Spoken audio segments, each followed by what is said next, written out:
Steve Hellwagon. Typically, Kevin Noon joins us as well, talking Ohio State football here each and every week. So typically it's on a Wednesday at 2 o'clock Eastern time. I had to shuffle some schedules. So here we are on a Thursday. Hope all of you enjoy and appreciate the knowledge, insight, and information that these guys provide. Vinay, thank you so much for the Super Chat contribution. We appreciate that. Question for the panel.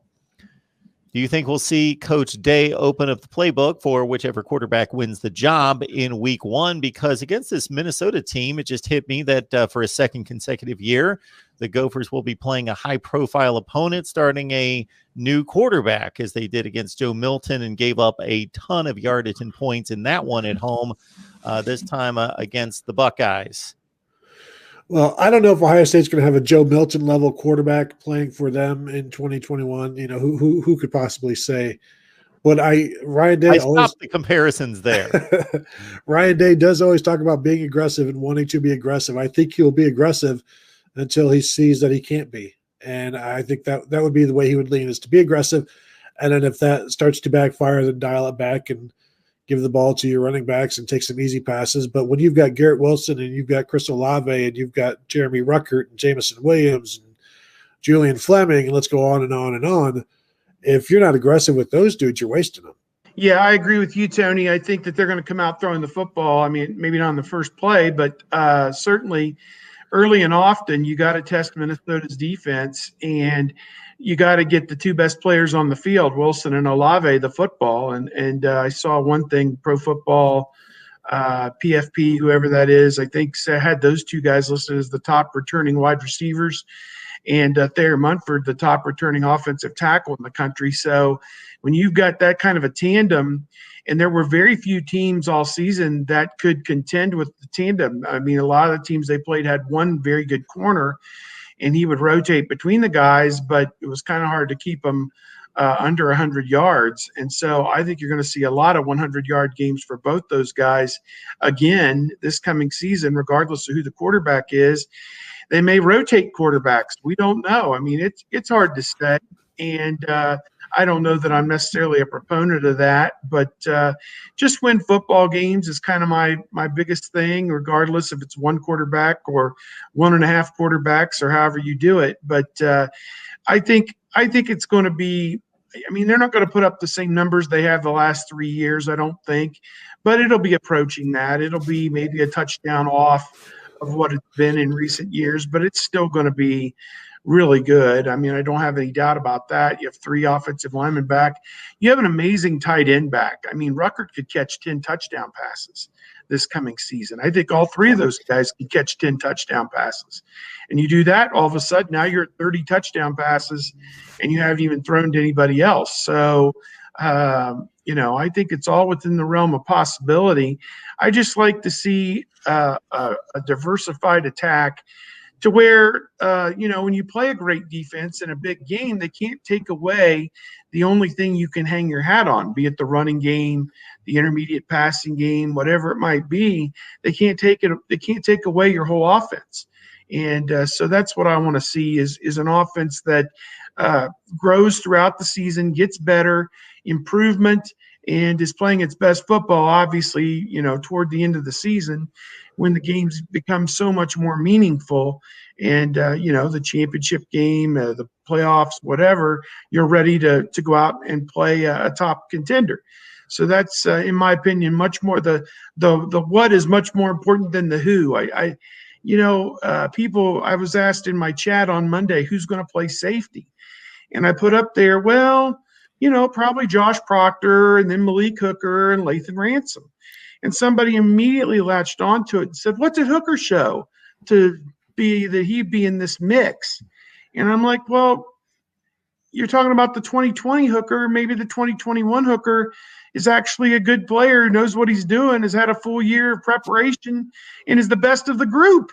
I mean, who are you to outlaw somebody just because they struggled in their first year, in a primetime position? It's all about how you have dealt with that and how much better you're going to be from this point until, when they play the games in September. So I think there's a lot of jobs on this team that are wide open. even if guys have started half a season or maybe even a full year, I think there's positions on this team that can be taken very easily. I would only put in Penn, maybe Munford, Ruckert. I don't think you can put Harry Miller in Penn. Who am I missing on the offensive line? Oh, Petit Ferrer. Mm-hmm. I'd probably put him in Penn. And then I don't think the running back situation is set. I don't think any of the other offensive line situations are set. So that's only 3 guys. And then over on the other side, I think Garrett would be in Penn. Tyreek Smith, I suppose, would be. Nobody at linebacker, maybe Banks, and that's it.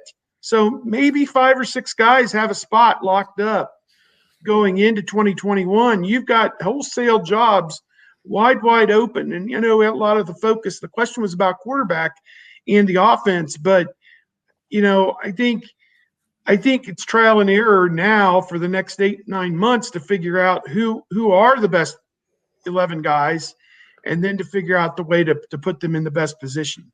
I think so many people acknowledge that, yes, we went through a pandemic and we're still going through it, and sure, it impacted the football team, but then they throw that out the window and then ask, why didn't this player play better, or why were things so bad? And it's like, well, they had no spring, they had no real summer, had no real fall camp. Is completely different fall camp, as Steve said, is going on during classes, whereas in the past there's no classes going on and it's literally just camp. Players sleep at a hotel, they sleep at the football facility on air mattresses, and they do all of these.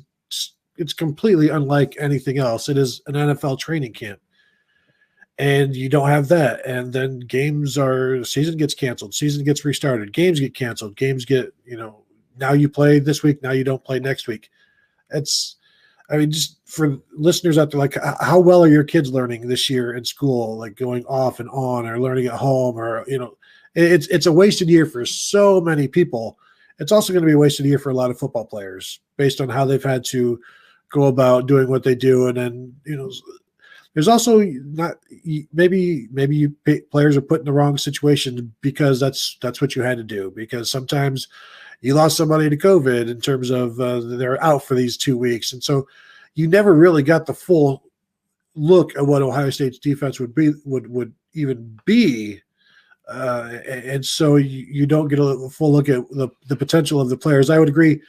Marcus Hooker was not great at times, and then was unavailable on defense for the last 3 games. So, but he played so much that you have to include him. Steve's chat, like you have to include him because that's the guy they know, and they know more about him than they do Lathan Ransom. They know more about him than they do Bryson Shaw or Court Williams or any of these guys. So the guys they know a lot about are probably the first guys to mention. And there's so many unknowns, and it's going to give us plenty to talk about until camp and through spring and all of that. But I do expect Ohio State to contend for a national title, but that's just assuming guys blossom and come through. Replacing 3 linebackers and a 4th in Justin Hilliard, it doesn't just happen, but we're going to assume it will. Yeah, for a team that's decidedly the Big Ten favorite by a wide margin, as Steve outlined, going unit to unit, a lot of uncertainty in regards to who the guys are going to be on the field that are going to make an impact play after play after play after play.